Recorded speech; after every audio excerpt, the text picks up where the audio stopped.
자, 이번 영상에서 요즘 시장이 좀 안 좋은데도 불구하고 혼자 잘 나가는 섹터가 한 군데가 있는데 바로 루시드 리비안 관련주들입니다. 이 루시드 차에 관해서 루시드 어떤 회사고 또 어떤 메리트가 있길래 시장에서 각광을 받고 있고 어떤 관련주들이 있는지 한번 볼 거고요. 이 루시드에 대한 좋은 평가들이 있기 때문에 이 관련주들과 함께 그리고 차트까지 분석해 볼 수 있는 이런 시간이 되도록 한번 만들어 보겠습니다. 자, 루시드에 관련한 좋은 기사들이 계속 나오고 있습니다. 전기차 제조업체 루시드모터스가 다음 달 테슬라를 넘어서는 최장 주행 거리를 인정받은 첫 모델을 출시합니다.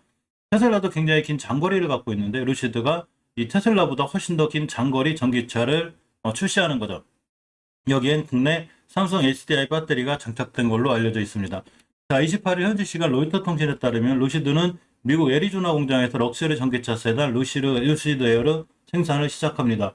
이 루시드 에어가 상당히 이뻐요. 차가 이쁘고 일회용 세단들은 다일인데 저 차 언제 바꾸나 모르겠습니다. 자, 루시드 에어 가격이 77,400달러, 그러니까 약 9천만 원 정도부터 시작하고 1만 3천 명 이상의 예약을 지금 받아놓은 상황입니다. 이것보다 더 비싼 고급이 세단도 지금 출시하고 있죠. 자, 최상급 모델 가격이 약 2억 원 정도 달하는데 루시드 에어 드림 에디션이라고 하는데 이게 총 생산량이 520대 정도 늘어났다고 그래요.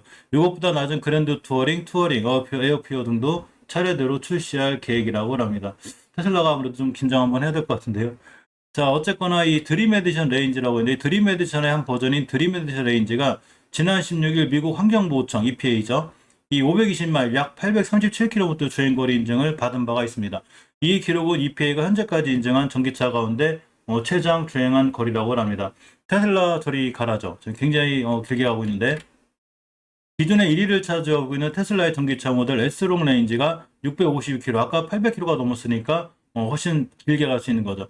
삼성 S다의 원톤형 배터리를 탑재한 루시드의 에어드림 에디션 레인지는 이보다 115마일, 약 185km 더 달리게 된 거죠.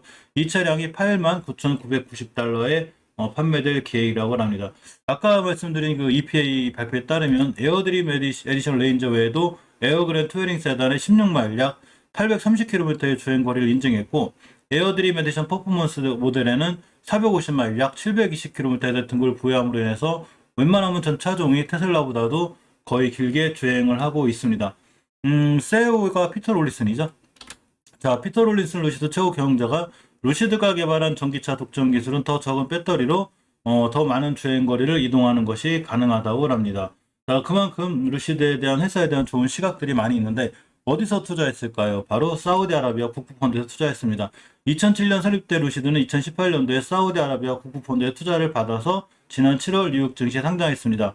롤린스 세오는 테슬라에서 전기차 모델 S 개발을 총괄한 이력이 있고 루시드의 과제로는 안정적인 차량 양산과 생산량 확대. 그러니까 롤린스 세오가 결국은 테슬라 출신인 거죠. 같은 이 전기차 계열에서 가장 강력한 경쟁자인 루시드가 나타났습니다. 두 번째로 이제 SUV 전기차를 만들 건데 원래 이 시장을 잘 공략 안 하고 하다가 이번에 공략하기로 했습니다. 루시드가 두 번째 전기차로 1000마력짜리 도시형 SUV 그래비티를 준비하고 있다고 밝혔습니다. 이제 10월 8일 날 우리나라 좀 장이 쉬는 날 이렇게 밝힌 건데 자, 디자인 부사장이 바로 데릭 젠킨스예요. 데릭 젠킨스는 최근 현지 언론과의 인터뷰에서 강도와 견고함, 높은 지상고를 가진 도심형 SUV를 출시한 세단 루시드 에어를 보완할 것이라고 이렇게 밝혔습니다. 이 루시드의 경쟁 차량으로는 뭐가 있냐면 자, 캐딜락 에스컬레이터 EV, 볼보 XC90 리차지, 그리고 메르세데스 EQS, 레인지로버 요 차라든가 자, 이 경쟁을 하고 있습니다. 원래는 SUV 차량 계획이 아직은 없었는데 가장 최근 유행하고 있죠. SUV는 대세기 때문에 이렇게 그래비티까지 자, 생산하는 이런 상황이 루시드가 펼쳐지고 있습니다. 그래비티는 1080마력의 미드레인지 듀얼 모터를 사용할 예정이고 트라이 모터 패키지는 최고 출력을 1300마력까지 끌어올린다고 합니다. 자, 아까 말씀드린 그 피터 로리슨이 그래비티는 에어와 유사한 효율성을 성능을 제공할 것이고 젠킨스는 이 차량이 400마일, 643km 이상의 주행거리를 확보할 것이라고 말했습니다. 우리가 점점 전기차 시장이 계속 가까워지는 자 이런 상황이 오고 있죠. 앞으로 내연차들이 거의 이제 2025, 30년도면 거의 없어지지 않을까지 개인적인 생각도 있고 어쨌거나 우리나라에 자비스라는 회사가 있습니다. 엑스레이 검사 장비 전문기업 자비스는 루시드 모터스의 원통형 배터리를 공급 중인 국내 대기업 등의 원통형 배터리 관련 검사 장비를 납품하고 있다고 이걸 밝혔는데 국내 대기업의 원통형 배터리를 공급 아까 말씀드렸죠. 어디? 삼성 SDI죠. 삼성 SDI가 바로 국내 대기업이자 원통형 배터리를 공급한다고 제가 말씀드렸죠. 여기에 바로 배터리 검사 장비를 납품하고 있는 회사가 자비스가 됩니다. 자비스는 배터리 및 2차 전지 검사 장비 시장이 지속적으로 확대되고 있어 회사의 성장이 가속화되고 있죠. 2차 전지 관련주로 지금 굉장히 핫한데 이런 거에 대한 검사 장비를 이 자비스라는 회사가 한다는 거죠. 자비스는 자사의 원통형 배터리 검사 장비에 대한 관심은 더욱 증가할 걸로 기대했고 최대 430bpm의 속도로 검사할 수 있는 원통형 배터리 일라의 검사 장비 개발에 성공했다고 합니다. 그리고 자비스 주가가 요새 상당히 좋아서 이따 차트 한번 보려고 합니다. 이 엑스레이 검사 장비 공급을 하는 걸로 잘 알려져 있는데 배터리 검사 장비의 경우 검사 정확도, 그리고 빠른 속도가 이 핵심 요소를 평가받는데 자비스의 장비는 이 두 요소를 모두 인정받았다고 합니다. 그래서 국내 업체들과 꾸준히 공급 노력을 이어오고 있고 지난 7월에는 42억 원 규모의 원통형 배터리 엑스레이 검사 장비 공급 계약을 체결하기도 하였습니다. 자, 또 하나가 세원이죠.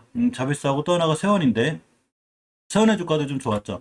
자, 세원은 테슬라, 리비안, 루시드모터스, 포드, GM, 현대, 기아차 등 글로벌 전기차 업체들의 공조부품을 납품하고 있는데 이렇게 테슬라, 리비안 관련주로도 엮여 있습니다. 리비안 상장 관련해서 세원 주가가 또 핫하죠. 자, 루시드모터스 럭셔리 세단, 루시드 에어, 포드의 라이트닝 전기 픽업 트럭 F150 등 주요 모델의 헤드 콘덴서의 부품을 공급한다고 합니다. 그래서 이런 전기차 공조부품 사업을 확대하기 때문에 세원은 전기차 관련주로도 상당히 잘 연결이 돼 있습니다.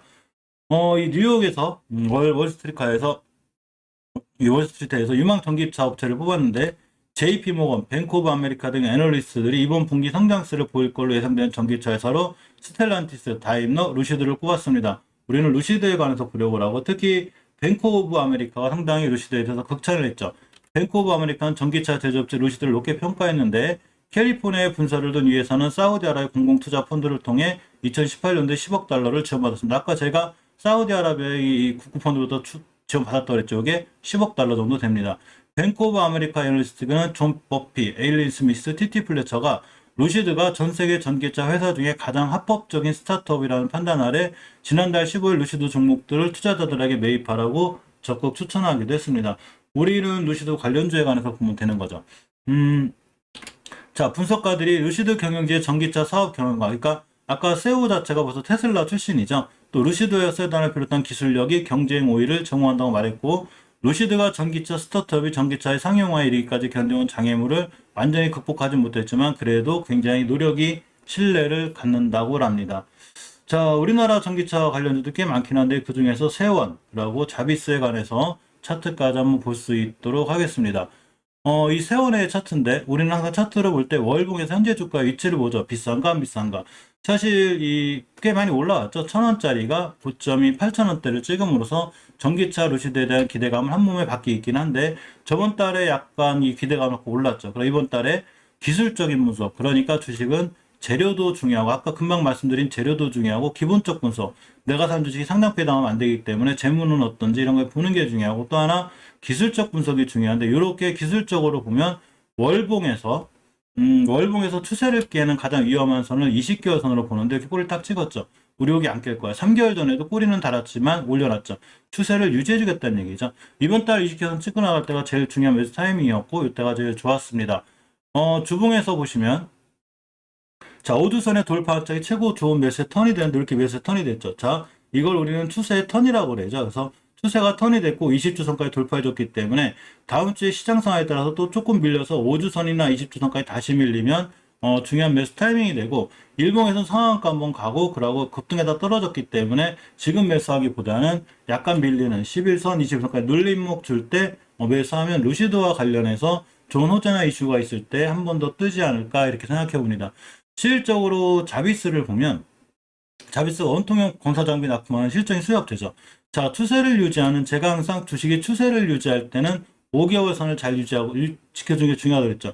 주식이 5개월 선을 잘 타고 올라가다 조정받을 때는 아까 세원처럼 20개월 선을 찍고 나가는 이런 자리들이 기술적으로 굉장히 중요한 맥점이 된다고 얘기했고 추세를 타고 올라갈 때는 5개월 선을 지켜주고 돌아 나가는 게 중요한데 단 한 번도 꼬리는 달 정정 종가상 5개월 선 이탈하지 않죠. 이 얘기는 자비스가 5개월 선만 이탈하지 않는 한 추세를 유지할 수 있다는 거죠. 자, 주봉에서도 이때 추세 턴이 이루어졌죠. 우리 5선 돌파했어. 그러니까 다음 주에 그냥 날아갔고 특히 주봉에서 중요한 행동 하나를 하고 있는데 예전 앞전에 뚫어줘야 돼. 그러니까 20년도 12월 30일 날 뚫어줘야 될 중요한 변곡점. 이 자리는 강력한 매물대가 되는데 저번 주에 딱 뚫었습니다. 이 자리를 살짝 터치하고 갈 수도 있죠. 이 자리의 가격이 2,800원대가 되는데 이 자리는 일봉에서 끌고 오면 돼요. 2,800원대를 선으로 딱 거놓게 되면 이렇게 5일선 근처가 되죠. 따라서 이 자비스가 쭉 이 추세를 타고 올라가다 5일선 딱 찍고 들어나갔다가 중요한 매수 타이밍이 되고 깨면 바로 손절했다가 21선 근처 눌림목 줄 때 이렇게 매수해 주면 상당히 메리트가 있는 그런 종목이 됩니다. 자, 재물을 보면 PBR은 5배로다가 상당히 높게 평가는 받고 있어요. 성장주기 때문에 당연히 높게 받고 있고 시총이 600억대. 매출은 좀 약하죠. 36억, 120억.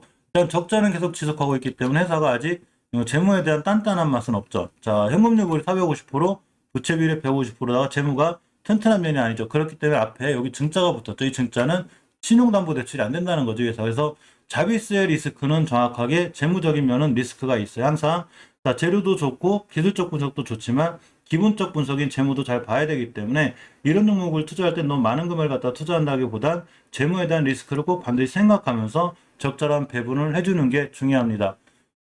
세온을 보면 자, 세온은 PBR 2.92로 자비스에 비해서는 높지 않죠. 자비스에 비해서는 높지 않고 시총이 1,800억이라고 매출이 700억. 그럼 흑자적자를 반복하고 있죠. 매출이 뭐 그래 나쁜 건 아니고 현금률 보율이 2000%, 부채 비율이 4%다가 재무적인 면에서는 자비스보다도 훨씬 단단하고 굉장히 튼튼한 게 맞습니다. 만약에 자금 회분을 한다면 물론 자비스가 더 주식 올라가는 건 어떤 게 더 빨리 올라갈지 모르지만 자비스보다는 세원이 재무적인 면에선 더 튼튼하게 보이는 게 사실입니다.